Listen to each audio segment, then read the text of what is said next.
I stared at my phone screen, my hand shaking so violently I nearly dropped it. 3 notifications, bank alerts, but not for the small transactions I expected. One transfer, $50,000. Gone. Every single penny I had saved over 5 grueling years vanished to some company called Thompson & Sons Investments. A company I had never heard of in my entire life. My dream apartment, the one I had just been approved for an hour ago, the one with floor-to-ceiling windows overlooking the Chicago skyline. The mortgage broker's congratulatory email still sat in my inbox, mocking me. I couldn't breathe. The walls of my studio apartment closed in around me as I frantically tried to log into my email account. Password incorrect. I tried again. Account locked. When I clicked the recovery option, my blood turned to ice. The backup email wasn't mine. It was sharon.j1965@aol.com. My mother's old email address. Before we go any further, if you're enjoying this story of how I fought back against the people who were supposed to love me most, please hit that like button and subscribe. Drop a comment below if you've ever felt betrayed by family. Your support means everything, and trust me, you'll want to hear how this ends. Let me take you back to the beginning to show you how I got here, how a daughter, who tried to do everything right, ended up having to choose between family and survival. I grew up believing that family was everything. That's what my mother Sharon always said usually, while guilt tripping me into doing something I didn't want to do. Family comes first, Ava. Family is forever. Blood is thicker than water. She had a quote for every occasion, and every quote was designed to keep me in line. My childhood looked perfect from the outside. We lived in Riverside Oaks, a suburb 40 minutes west of Chicago, where every house had a 2-car garage and every lawn was professionally maintained. My father, Richard, worked in sales at a medical supply company. My mother was a part-time bookkeeper who mostly stayed home. My older brother, Leo, was the golden child who could do no wrong. And me, I was the one who tried too hard. Leo was 3 years older than me, and from the moment I was old enough to understand, I knew he was special. When Leo brought home C's and D's, my parents said he was creative, that traditional schooling just didn't work for his entrepreneurial mind. When I brought home straight A's, they asked why I didn't get the extra credit. When Leo quit the baseball team after 2 weeks, they said he was exploring his options. When I stuck with soccer for 6 years, making varsity and team captain, they missed most of my games because they were busy with Leo's latest venture. I learned early that love in the Thompson family was conditional. You had to earn it. You had to prove you deserved it. And no matter how hard I tried, I was always chasing something just out of reach. The first time I noticed something was really wrong, I was 16. I had saved up $300 from my summer job at the local ice cream shop, money I was planning to use for a class trip to Washington, D.C. I kept it in an envelope in my desk drawer. One day, it was just gone. When I asked my parents about it, my mother looked confused and concerned. She searched my room with me, tisking about how I must have misplaced it. My father suggested that maybe I'd spent it and forgotten. Leo wasn't even questioned. A week later, Leo had a new gaming system. When I pointed out the timing, my father exploded. "Are you accusing your brother of stealing?" After everything we've taught you about family, I was grounded for a month for making false accusations. I never got my money back. I never went on that trip. And I learned to hide anything I valued. I threw myself into school. If I couldn't get their approval at home, I'd get it through achievement. I graduated 3rd in my class. I got a full ride to a state university for accounting. I thought they'd be proud. My mother cried at graduation, but not tears of joy. She cried because I was leaving, because I was choosing a college 3 hours away instead of the community college where Leo had lasted 1 semester. Because I was being selfish. College was the first time I could breathe.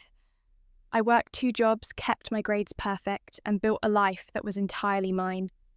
I came home for holidays and endured the guilt trips about abandoning the family, about thinking I was better than them, about forgetting where I came from. Then I'd go back to school and remember what peace felt like. After graduation, I got a job offer from Morrison & Associates, a mid-sized accounting firm in Chicago. The salary was $45,000 a year, which felt like all the money in the world. My parents threw me a graduation party. They invited everyone they knew. They bragged about their daughter, the accountant. For a moment, I thought maybe I'd finally done it. Maybe I'd finally earned their pride. The illusion shattered 3 weeks later when I moved to Chicago. I'd found a tiny studio apartment in a neighborhood called Logan Square. The apartment was 300 square feet. The shower was literally in the kitchen, separated by a cheap curtain. The windows didn't close all the way. The radiator clanked all night. But it was mine. I paid the security deposit and first month's rent with money I'd saved, and I felt like a queen. My parents came to help me move in. My mother took one look around and started crying. "You're living in a slum," she said. "This isn't safe. You can't stay here. Come home. You can commute." My father walked through once and didn't say anything, just shook his head like I'd disappointed him again. But it was Leo's comment that stuck with me. He looked around, smirked and said, "This is what your fancy degree got you. A closet with a toilet. Maybe you should have stayed home and been useful, instead of wasting 4 years pretending you're special." They left before helping me unpack a single box. That first year in Chicago was the hardest and best year of my life. I worked constantly. Morrison & Associates had a culture that glorified 60-hour weeks. I learned quickly that if you wanted to advance, you had to be willing to sacrifice everything else. So, I did. I lived on ramen and peanut butter sandwiches. I wore the same 3 work outfits on rotation. I didn't go out. I didn't date. I saved every penny I could. And I had a plan. A 5-year plan. Save $50,000. Buy an apartment. Own something that no one could take from me. Financial independence meant freedom, and freedom meant I could choose when and how to interact with my family instead of being trapped by need. My mother called every Sunday without fail. The conversations followed a script. She'd ask about work, I'd give vague positive answers, and then she'd transition into the real reason for the call. "Your father's back has been acting up again. We might need to hire someone to help with yard work.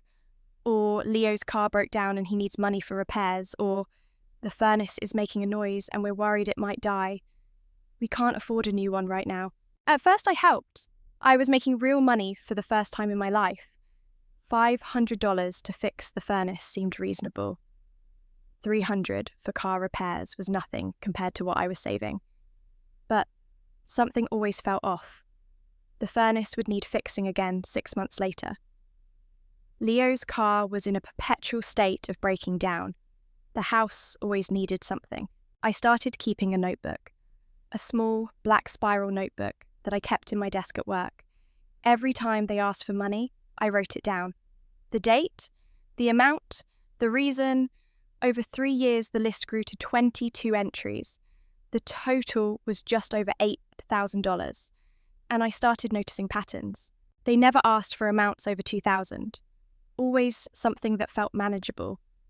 The requests always came with a detailed story that made me feel guilty for even hesitating. And they never asked me to wire money directly. It was always, "Can you Venmo Leo and he'll take care of it?" Or "Can you send it to your father's PayPal because my account is having issues?" When I started saying that no more often, something shifted. They didn't get angry, they got hurt, disappointed. My mother's voice would get quiet and sad. "I understand, honey. You have your own life now. We wouldn't want to be a burden. Your father and I will figure it out. We always do." That sigh that martyrdom was more effective than any argument. But I held firm. I had a goal. I watched my savings account grow like I was watching a child develop. 15,000, 20,000, 30,000. Each milestone felt like a victory. I got promoted twice in 3 years. I was making $65,000 a year. I moved to a slightly better apartment, one where the shower was in the bathroom. I bought furniture that wasn't from IKEA. I started to build a real life. I made friends at work. Real friends. Jenny, from auditing, became my closest confidant. She was the one who pointed out that it was weird how often my family had financial emergencies. She was the one who suggested I might want to check my credit report to make sure nothing suspicious was happening. I did. It was clean. I felt paranoid and guilty for even checking. Around year 4, something happened that should have been a bigger warning than it was. I went home for Christmas. The house looked the same as always. Perfect exterior, neat lawn, expensive decorations. But inside, I noticed things. The furniture was all new, not just new expensive. A leather sectional sofa that had to cost $5,000, a massive flat-screen TV, new appliances in the kitchen. When I commented on it, my father said they'd gotten a good deal. My mother said they'd saved up. Leo winked at me and said, "Some of us know how to make money work for us." I pushed down the uncomfortable feeling and told myself to stop being suspicious of my own family. By year 5, I had $48,000 saved. I was so close, I could taste it. I worked even harder. I took on extra clients. I did freelance bookkeeping on weekends. Every dollar went into that account. My entire life narrowed to a single focus, the apartment. I'd been casually looking for about 6 months when I found it. A 1-bedroom condo on the 8th floor of a renovated building in Wicker Park. The listing photos took my breath away. Huge windows facing east, original hardwood floors, a real kitchen with granite countertops, a bedroom with an actual door, and the price with my down payment would leave me with a mortgage I could easily afford. I went to see it on a Tuesday afternoon. The second I walked in and saw the sunlight streaming through those windows, saw the view of the Chicago skyline, I knew. This was it. This was what I'd been working for. I put in an offer that night. It was accepted the next morning. I had 20 days to secure financing. I got pre-approved within 48 hours. Everything was falling into place. For the first time in my entire life, I felt like I was exactly where I was supposed to be. I called my parents on a Friday evening, too excited to contain it. I couldn't stop smiling as I told them about the apartment, about the windows, about how I'd saved for 5 years and finally done it. I wanted them to be proud. I wanted them to see that I'd achieved something real. My father's response was measured. "That's a big commitment, Ava. Are you sure you're ready for that responsibility? What if you lose your job? What if property values drop? You should probably wait a few more years, build up a bigger cushion." My mother jumped in before I could respond. Her voice had that particular tone, the one that meant she was about to ask for something. "That's wonderful news, honey. Really wonderful. Your father and I are so proud. Actually, speaking of investments and opportunities, Leo's been working on something really exciting. He found this investment group very exclusive, very lucrative. They're doing something with real estate development. The returns are incredible, 20-30% annually. We've been thinking about putting some money in, but we're a little short. Since you have all that savings sitting there, maybe you'd want to invest some of it. Get your money working for you before you lock it all into a mortgage." Something cold settled in my stomach. How much are we talking about? Oh, maybe 30,000, the minimum buy-in is 25, but with fees and everything. You'd make it all back in a year, plus profit. And it would really help Leo get established. This could be his big break, honey. I felt the familiar guilt starting to rise, but something else rose with it. Anger. 5 years of sacrifice. 5 years of saying no to vacations, to clothes, to fun, to life. 5 years of watching every penny. And here was my mother asking me to hand over more than half of it for one of Leo's schemes. "No," I said. The word came out harder than I intended. "I'm not investing in anything. This money is for my apartment. I've worked too hard for this." Silence. Then my mother's voice cold and tight. "Of course. We just thought you might want to help your family get ahead too. But that's fine. We understand where your priorities are now." The implication hung in the air. I'd chosen money over family. I was selfish. I was the bad daughter. But for the first time, I didn't back down. I didn't apologize. I just said I had to go and hung up. I felt sick for days after that call. The guilt was overwhelming, but I didn't change my mind. I called my real estate agent and moved forward with the purchase. The closing was scheduled for exactly 3 weeks from that Friday. During those 3 weeks, my parents tried 3 more times. My father called with a story about needing help with property taxes. My mother sent a long, emotional email about how disappointed they were in how money-focused I'd become. Leo texted me a rambling message about family loyalty and how I'd regret not supporting him when he made it big. I ignored all of it. I focused on work. I packed my apartment in preparation for the move. I let myself imagine what it would feel like to wake up in that bedroom to drink coffee, looking out those windows to own something that was truly mine. Then came the day I'll never forget. Tuesday, 2 p.m. I was on a video call with my real estate agent and the mortgage broker. Everything was perfect. All the paperwork was in order. I just needed to wire the down payment by end of day tomorrow. They were both congratulating me. My agent Maria was beaming through the screen. "You did it," she kept saying. "You're a homeowner." I hung up and sat in my cubicle, letting the reality wash over me. I'd done it, against all odds, against all the pressure I'd held onto my dream and made it real. I pulled up my banking app to set up the wire transfer for tomorrow morning. That's when I saw the notifications. 3 of them, all from an hour ago while I'd been in back-to-back meetings with my headphones on. Transfer completed $50,000 to Thompson & Sons Investments. Transaction ID followed. Timestamp 11:47 a.m. The world tilted. I blinked, certain I was misreading. But no, $50,000 gone. Every single penny of my savings account. Transferred to a company I'd never heard of. My first thought was bank error. It had to be a bank error. I called them immediately, my hand shaking so hard I could barely dial. The representative, a woman named Patricia with a maddeningly calm voice, asked me to verify my identity. Then she said, "I'm looking at the transaction now. It was initiated from your email address at 11:43 a.m.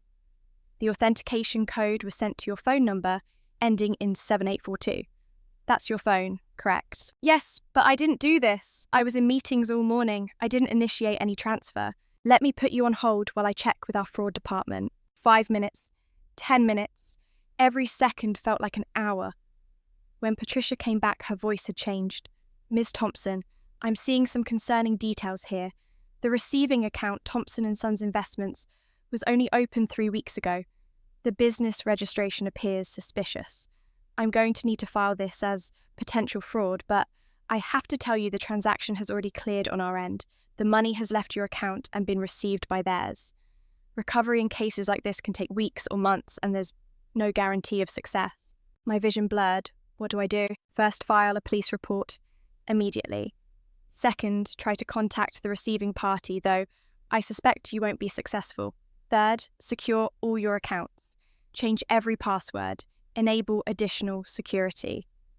And, Ms. Thompson, I'm very sorry, but you should prepare for the possibility that you may not get this money back. These types of schemes are unfortunately common and successful. After I hung up, I sat frozen for what felt like hours, but was probably only minutes. Then, moving on autopilot, I tried to log into my email. Password incorrect. I tried again. Account locked. I clicked the recovery option. The backup email showed sharon.1965@aol.com. My mother's email address, the one she'd had since the 90s, the one I'd set up for her when I was in high school. The shock gave way to something else. Not sadness, not even disbelief. Rage. Pure crystalline rage. They'd done this. My own parents, they'd hacked into my account, stolen my life savings, and destroyed my future. And they'd done it, knowing exactly what that money meant to me. I stood up from my desk. Jenny looked over, concerned. "Ava, are you okay? You look like you're going to pass out." "Family emergency," I managed to say. "I have to go." I grabbed my keys and walked out of the office. I got in my car. I didn't think about what I was going to do or say. I just drove. The 40-minute drive to my parents' house in Riverside Oaks passed in a blur. My hands were clenched so tight on the steering wheel that my knuckles were white. I pulled in Cecil's. I rolled into their driveway at 6:15 p.m. Both cars were there. Leo's beat-up Honda was there too. The house looked the same as it always did. Perfect, pristine, a lie. I didn't knock. I walked straight through the front door, which they never locked because this was a safe neighborhood where everyone knew everyone and bad things didn't happen. The sound of laughter hit me first, champagne cos, glasses clinking. I followed the sound to the dining room. The three of them were gathered around the table. An actual bottle of Veuve Clicquot sat in an ice bucket. They were celebrating. My mother saw me first. Her face cycled through expressions so fast it was almost comical. Surprise. Then, calculation. Then she arranged her features into confused innocence. Ava, honey, what a surprise. We were just having a little celebration. Would you like some champagne? I looked at each of them in turn. My mother in her nice sweater pearls at her throat. My father in his weekend casual looking relaxed and pleased. Leo, leaning back in his chair with that smirk I'd seen 1,000 times, the one that said he knew something I didn't. $50,000, I said. My voice came out eerily calm. You stole $50,000 from me. My mother's hand went to her chest, that gesture I'd seen so many times it was practically a reflex. Oh, honey. Honey, no. Stolen is such an ugly, hurtful word. We didn't steal anything. We borrowed it. We invested it for you, for all of us. This is exactly what we were trying to tell you about on the phone. Leo found this incredible opportunity. We knew you wouldn't understand the potential. You're too risk-averse. So we made an executive decision as your parents to protect your financial future. I stared at her, waiting for the punchline. There wasn't one. She actually believed what she was saying, or she was such a good actress that she could sell it. My father set down his champagne glass with deliberate care. He looked at me with that expression I'd seen before, right before he delivered a lecture. The measured disappointment. Ava, you need to calm down and think rationally. That money came from a job we helped you get. We gave you the foundation for everything you've achieved. We fed you, clothed you, educated you for 18 years. What's $50,000 compared to that investment we made in you? And this isn't about us. This is about the family. All of us. We're building something here. You should be thanking us for including you instead of acting like a spoiled child. The absurdity of it crashed over me. They'd rewritten reality so completely in their own minds that they were the victims here. I was the ungrateful one, the selfish one. They'd stolen my entire life savings and somehow made it about my ingratitude. I pulled out my phone. I'm calling the police. My father moved faster than I'd seen him move in years. He was across the room before I could dial, grabbing for my phone. Give me that. No. I turned away, trying to shield the phone. We struggled. My mother was saying something in a high, panicked voice. Leo just sat there, watching like it was entertainment. Give me the phone, Ava. My father's voice was low and dangerous. You're not calling anyone. You're going to sit down and let us explain this rationally. I tried to hold on, but he was stronger. He wrenched the phone from my grip and in the same motion hurled it against the wall. It shattered, pieces of glass and plastic exploding across the hardwood floor. The sound echoed in the sudden silence. My father was breathing hard, his face red with anger. His hand was still gripping my arm tight enough to hurt.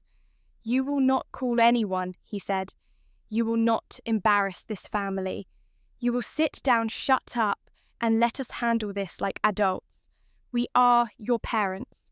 You will respect us. I looked at the shattered phone, at his hand on my arm, at my mother's wide eyes that held not concern for me but fear of consequences, at Leo's satisfied expression. Something inside me broke, not like the phone with violence and noise, quietly, like a chain link rusting through and finally giving way. I yanked my arm free from my father's grip. I didn't say anything.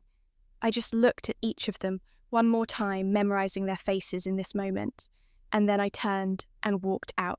Behind me, my father yelled something about not doing anything stupid, about keeping family business in the family. My mother called after me in that pleading tone. Leo laughed.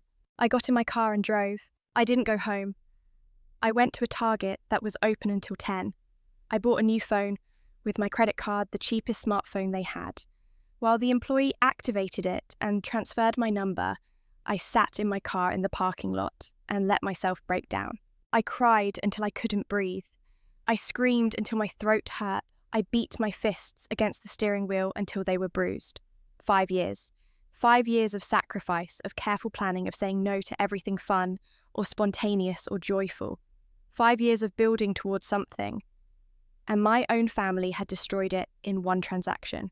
When I was finally cried out, I went back into Target, picked up my activated phone, and got to work. I drove to a small electronics store in a strip mall. They were about to close, but I convinced them to sell me a digital voice recorder, the kind that looked like a pen. Then, I drove to the 24th District Police Station. The officer at the front desk looked tired and skeptical when I walked in at 10:30 p.m., claiming my parents had stolen $50,000. But I had evidence. I pulled out my laptop, opened my banking app, showed him the transfer. I showed him my email account, hacked and locked with my mother's address as the recovery.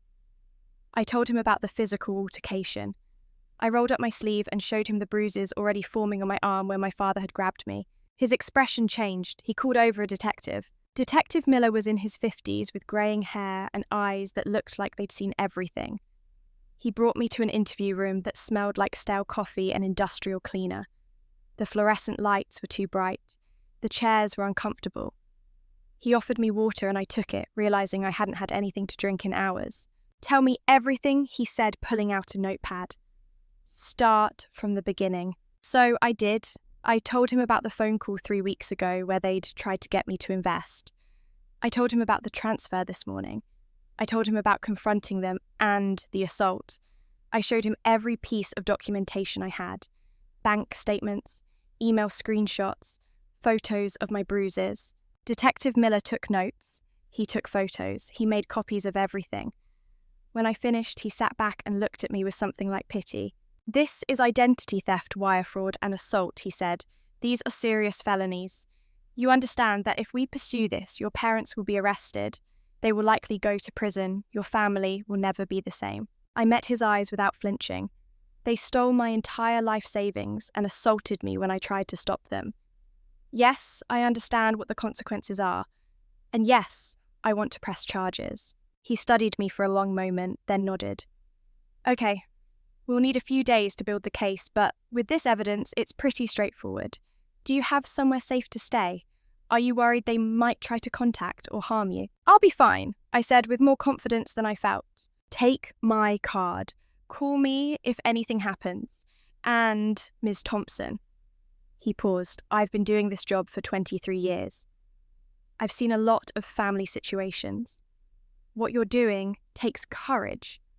Don't let anyone make you feel guilty for protecting yourself. Those words from a stranger meant more than I could express. When I left the police station, it was nearly midnight. I sat in my car in the parking lot and made a phone call. My Aunt Carol, my mother's older sister, answered on the fourth ring, her voice thick with sleep. Aunt Carol, I said, trying to keep my voice steady, I need to ask you something, and I need you to tell me the truth. Has Dad ever borrowed money from you? For house repairs or investments or business opportunities? There was a long silence, the kind of silence that's actually an answer. Oh, honey, she finally said, why are you asking me this? Because they just stole $50,000 from me, and I need to know if I'm the only victim. Another silence. Then, Jesus Christ, Ava. Yes, over the years, your dad would call with emergencies. The roof was leaking. The car transmission died. He needed startup capital for a business opportunity Leo found. I thought I was helping family. I never asked for it back because he always said he'd pay me when he could. How much are we talking about? I don't know. That's what I need you to figure out. Can you go through your bank statements? Every transaction for the last 5 years. Write down and every time they asked and how much. Every single time. What's going on? What happened? I'll explain everything soon. Please, just do this. It's important. It's evidence. She agreed, the worry clear in her voice. I promised to call her in the morning and hung up. I spent that night in my car in a 24-hour grocery store parking lot. I couldn't face my apartment, couldn't face the emptiness where my future had been. I reclined the seat, wrapped myself in an emergency blanket I kept in the trunk, and watched the hours crawl by on my new phone's clock. Around 3 a.m, notifications started coming in. Text messages from numbers I didn't have saved. My family texting from different phones, because they knew I wouldn't answer theirs. From my mother's number, "Ava, please call us. We need to talk about this as a family. You're making a mistake." From Leo's number, "You're really going to destroy Mum and Dad over money. That's messed up even for you." From an unknown number, probably my father, "This is between us. Keep it in the family or you will regret this." The last one sounded like a threat. I screenshot all of them and emailed them to Detective Miller.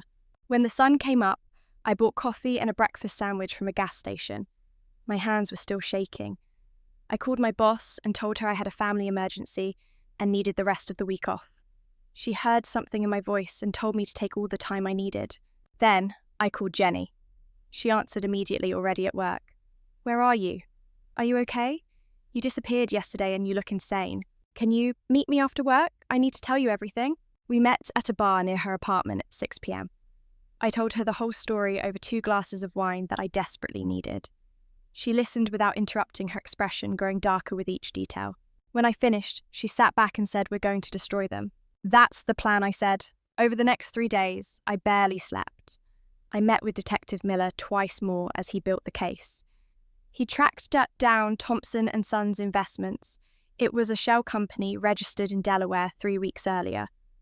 The registered agent was Richard Thompson. They'd opened a business account at a different bank, deposited my $50,000, and immediately transferred $40,000 of it to another account that they were still tracking down. The remaining $10,000 had been withdrawn in cash. The evidence was overwhelming. This wasn't a misunderstanding or a family dispute. It was premeditated fraud. On the 3rd day, I met Aunt Carol at a coffee shop in the suburbs halfway between Chicago and Riverside Oaks. She brought a folder so thick it was held together with rubber bands. I went through everything she said, her voice shaking. 5 years of statements. "Ava, it's worse than I thought." We sat at a corner table and went through it together. $15,000 in total. 21 separate transactions. Never more than $2,000 at once. Each one had corresponded with my father calling with some emergency. The roof, the furnace, the car, medical bills, Leo's business ventures. Some months there were multiple requests. Did they ever pay any of it back, I asked, though I already knew the answer. Aunt Carol shook her head, tears in her eyes. Not a penny. And I never pushed because they're family. Because Sharon's my baby sister and I wanted to help. I feel like such a fool. "You're not the fool," I said. "They are. They're thieves and liars, and they're about to face consequences for the first time in their lives. We made copies of everything." Aunt Carol's statements joined the growing pile of evidence in Detective Miller's case file. My phone kept buzzing. More messages from my family. More threats disguised as concern. More attempts to manipulate me into meeting with them. I ignored all of them except one. On the 4th day, my mother called from Leo's number.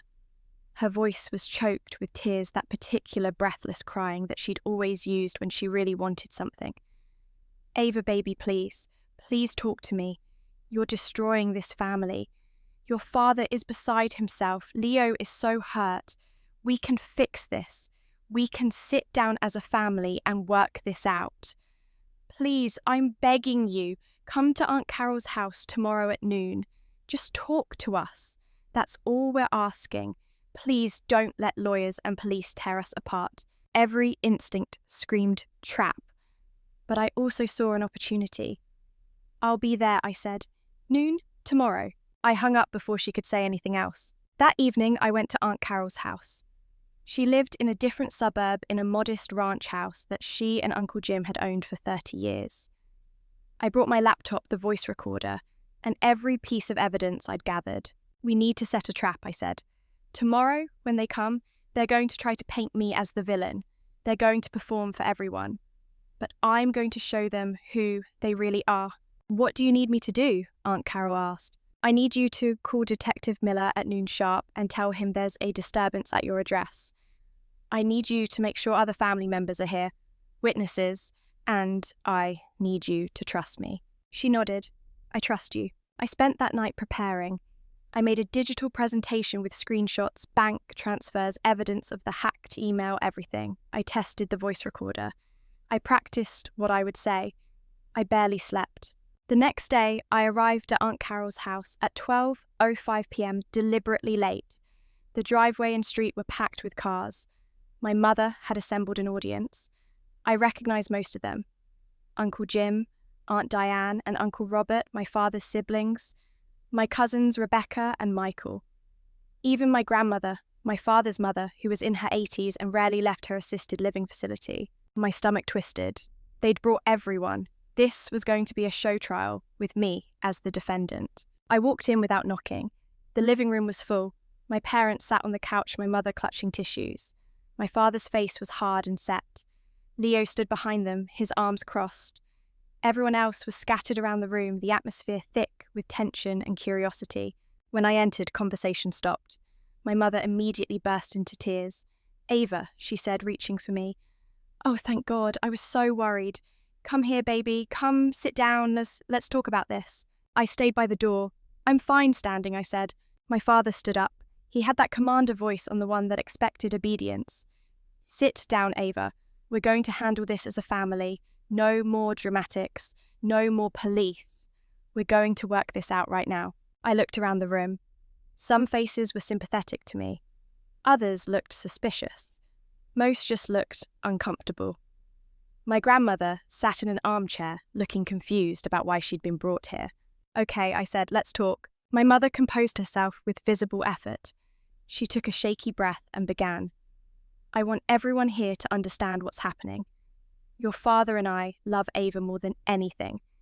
We've always tried to do right by her to support her dreams. When she told us about this apartment she wanted to buy, we were thrilled for her. Then Leo came to us with an investment opportunity, a legitimate, legal, wonderful opportunity. We thought, why not help Ava's money grow before she locks it all into a mortgage? We could double it, maybe triple it, set her up even better. We were trying to help." She paused for effect, dabbing at her eyes. But instead of being grateful, instead of trusting us, she went to the police. She filed charges against us. Her own parents. She's trying to put us in prison over a misunderstanding, over trying to help her. We raised her. We loved her. And this is how she repays us. Several people shifted uncomfortably. I saw Uncle Robert nodding along. My grandmother looked distressed. Then Leo spoke up. His voice was measured, reasonable. "My sister has always had issues with the family." She moved away the second she could. "She acts like she's better than us because she has an accounting job. She's always been selfish, always kept her money to herself even when we needed help. And now she's trying to destroy Mum and Dad's lives because she's angry we tried to help her. It's sick, it's vindictive, and honestly, I think she needs professional help." My father jumped in, his voice rising. "We gave you everything, Ava. Everything. Do you know how much we spent raising you? The food, the clothes, the activities, your education. Hundreds of thousands of dollars. We invested in you. And what you think that $50,000 is yours, that's family money. That's our return on investment.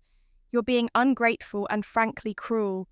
You're tearing this family apart because you've forgotten what it means to be part of something bigger than yourself." They performed beautifully. I had to give them that. The hurt parents, the supportive brother, the ungrateful daughter. They'd cast their roles and played them perfectly. I could see it working. Uncle Robert was definitely on their side. Aunt Diane looked torn. Even Aunt Carol seemed uncertain, glancing between me and my mother. "Is anyone else going to speak?" I asked calmly, because I'd really like everyone to have their say before I respond. Grandmother, bless her, raised a shaky hand. "I don't understand what's happening. Why are we fighting? Can't we just have a nice family dinner?" "Soon," Grandma Aunt Diane said gently. "We're just working something out." Anyone else? I looked around. No one spoke. "Okay then, my turn." I pulled out my laptop and the small projector I'd borrowed from work. It took less than a minute to set up aimed at Aunt Carol's blank wall. Every eye in the room was on me. "You're right about one thing," I said, looking at my parents. "We should work this out as a family, in the open, with truth. So let me show you all what really happened." I clicked to the first slide, the screenshot of my email account showing the backup address sharon.chine65@aol.com. "This is my email account," I said. Or it was. Someone changed my password and locked me out. The recovery email is my mother's old AOL account. Anyone want to explain how that happened by accident? Silence. My mother's face had gone white. Next slide. The bank transfer. $50,000 to Thompson & Sons Investments, transferred at 11:47 a.m. on a day when I was in meetings and couldn't have authorized it. Next slide. Thompson & Sons Investments is a shell company registered 3 weeks ago. The owner, Richard Thompson, my father. I click through slide after slide. Screenshots of text messages from that night with thinly veiled threats. Evidence of the hacked email. The timeline showing they'd asked me to invest just weeks before, and when I said no, they took it anyway. The room was dead silent. Uncle Robert was staring at my father. Aunt Diane's mouth was open. My grandmother looked like she might cry. "But wait," I said, "there's more. Because this isn't just about me." I clicked to Aunt Carol's bank statements highlighted to show transaction after transaction. $15,000 over 3 years, I said. Borrowed by my parents from Aunt Carol for various emergencies that never seemed to get resolved. $0 paid back. I looked at Aunt Carol. "Go ahead. Tell them." Aunt Carol stood, her hand shaking but her voice steady. "It's true. Sharon and Richard have been borrowing from me for years. I never said anything because they're family, but they never paid me back. Not once. And now I know it was all lies." My mother started to speak, her voice high and desperate. "Carol, that's not fair. We were going to pay you back. We just needed time. The investments were about to pay off. You can't." Then I played the voice recording. My father's voice filled the room, clear and undeniable. "That's family money, Ava. We gave you life. You should be grateful. Give me that phone. You will not call anyone. You will shut up and let us handle this." The sound of the phone shattering was loud in the quiet room. When it finished, I looked around at the family. "These are the people you're defending," I said quietly. "These are the people who stole from their own daughter, from my aunt, and probably from others we don't even know about yet. They didn't make a mistake. They didn't try to help me. They committed fraud. They hacked my accounts. They stole my life savings. And when I confronted them, my father assaulted me." I rolled up my sleeve, showing the bruises that had deepened to ugly purple and yellow. "So, yes, I filed charges. Yes, I went to the police. Because what they did is illegal. It's not a family matter. It's a crime." My father shot to his feet, his face purple with rage. "You little bitch," he snarled. "You've ruined everything. You couldn't just let it go. You couldn't just trust us. You had to destroy us." He started toward me. Uncle Jim and Uncle Robert both moved to intercept him, but before anyone could reach him, the doorbell rang. Aunt Carol went to answer it. When she opened the door, Detective Miller stood there with another officer in uniform. "Richard Thompson, Sharon Thompson." Detective Miller's voice was formal official. "You're both under arrest for wire fraud, identity theft, and assault. You have the right to remain silent." Everything erupted at once. My mother started screaming, still trying to play the victim. "How can you do this? We're her parents. This is family. You can't do this." My father tried to run, actually tried to bolt for the back door. Uncle Jim tackled him. It was chaos. The officers cuffed them both. My mother was sobbing, mascara running down her face. My father was spitting threats. "You're going to regret this. You're dead to this family. You've destroyed us." The officers also asked Leo to come to the station for questioning. His smirk was completely gone. He looked like he might throw up. As they were being led out, my mother looked at me one last time. Her face was a mask of hatred that I'd never seen before. All pretense dropped. "I should have aborted you when I had the chance," she said. Those words, meant to wound, just made me feel free. After they left, the room remained silent for a long moment. Then grandmother spoke up. "Good riddance. Never liked them much anyway." Despite everything, I almost laughed. The family slowly filed out. Some avoided my eyes. Others stopped to apologize, to say they hadn't known to offer support. Uncle Jim pulled me into a tight hug.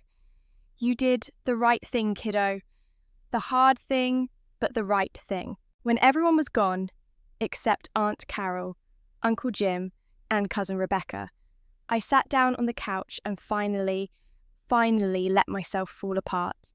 Aunt Carol held me while I cried, and for the first time in days, someone was on my side without question or conditions. The legal proceedings took months. The investigation expanded as Detective Miller dug deeper. What he found was worse than any of us had imagined. My parents hadn't just scammed me and Aunt Carol. They'd been running cons for almost a decade.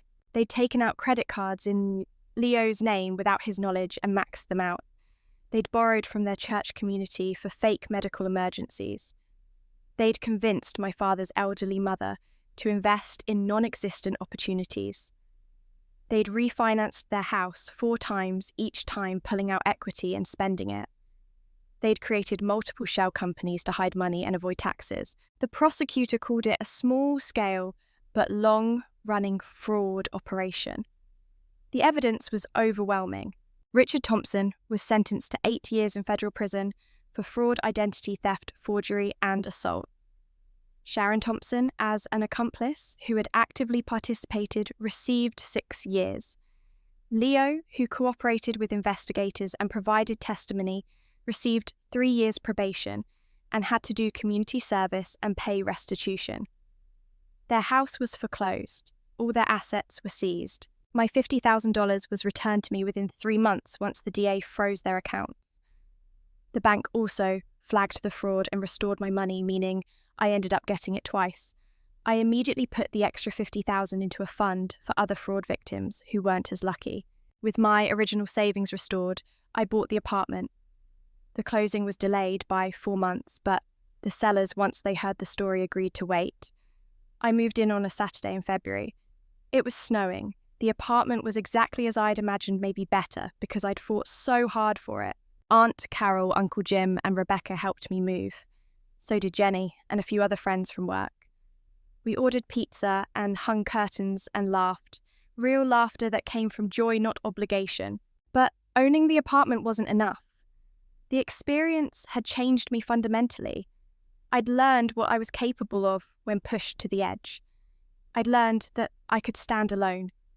I'd learned that some relationships, even family, aren't worth saving if they're built on toxicity and lies. I kept working at Morrison & Associates for another year. I got another promotion and a raise. I built up my savings again. But something felt incomplete. I'd survived my own nightmare, but I kept thinking about all the other people trapped in similar situations. People who didn't know they had options. People who thought they had to accept abuse from family, because that's what you do. So I made a decision. I quit my job.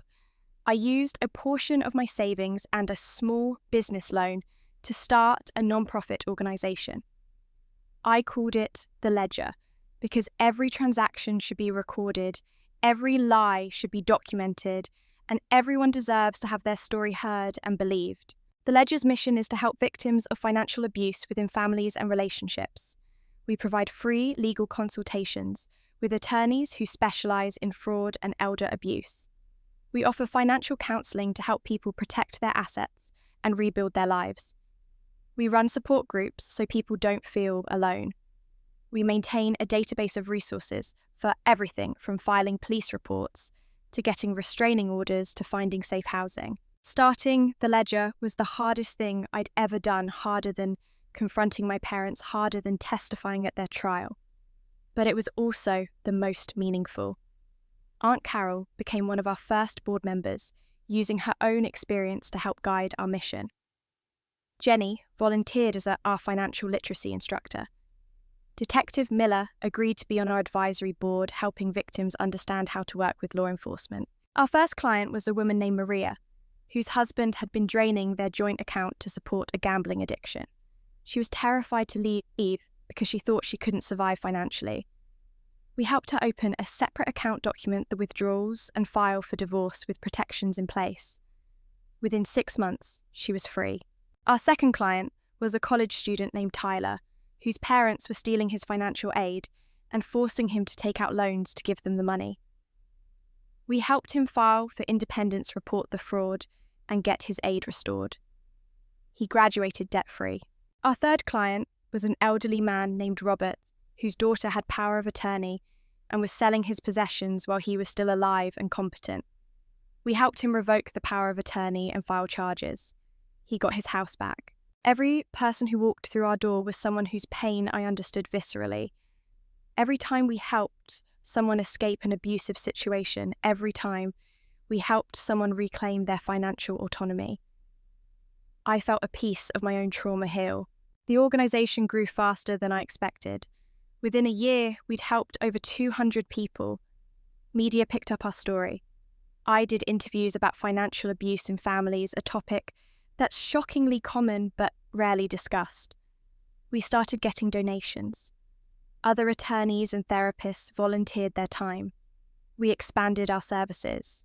2 years after my parents were arrested, the Ledger had helped over 1,000 people. We opened a second location. I hired a staff of 5. We partnered with other organisations focused on elder abuse, domestic violence, and fraud prevention. We started training programs for law enforcement on how to recognise and handle financial abuse cases. My mother sends letters from prison sometimes. They're always the same. She writes about how hard prison is, how unfair her sentence was, how I destroyed her life over money that she was only trying to invest for my future.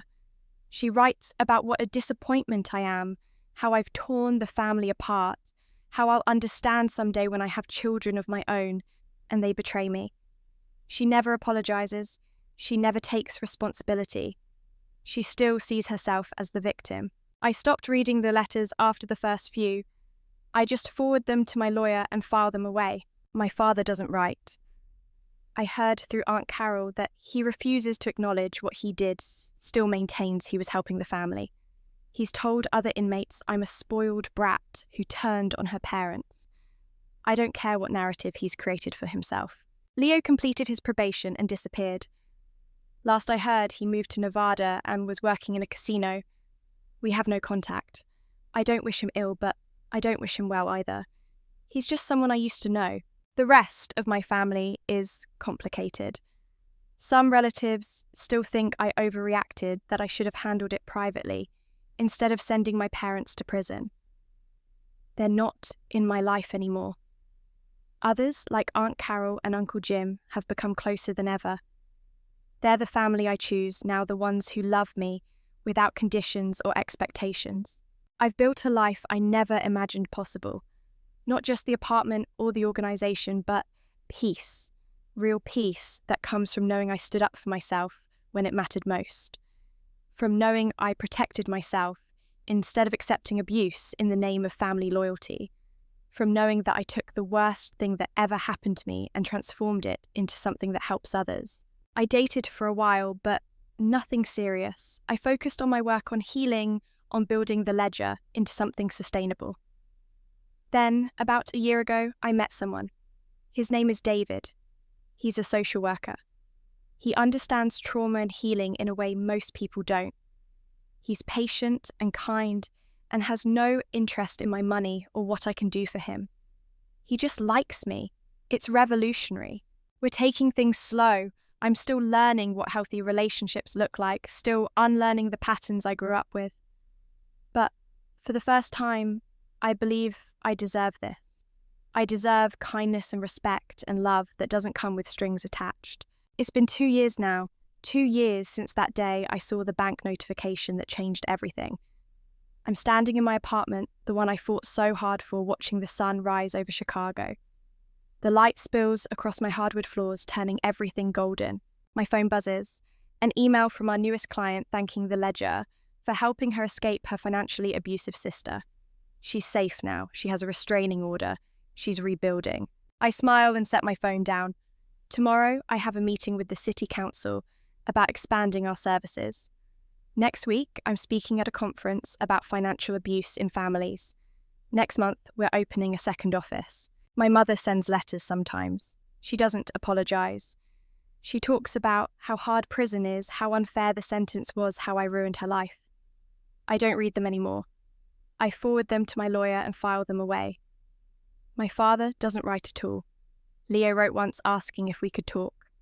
I didn't respond. Some people say I should forgive them, that they're still my family, that I'll regret this someday, but they don't understand. Forgiveness doesn't mean letting people continue to hurt you. Family doesn't mean accepting abuse. Love doesn't mean sacrificing yourself on the altar of someone else's selfishness. I learned that I am not responsible for other people's choices. I learned that setting boundaries doesn't make me cruel.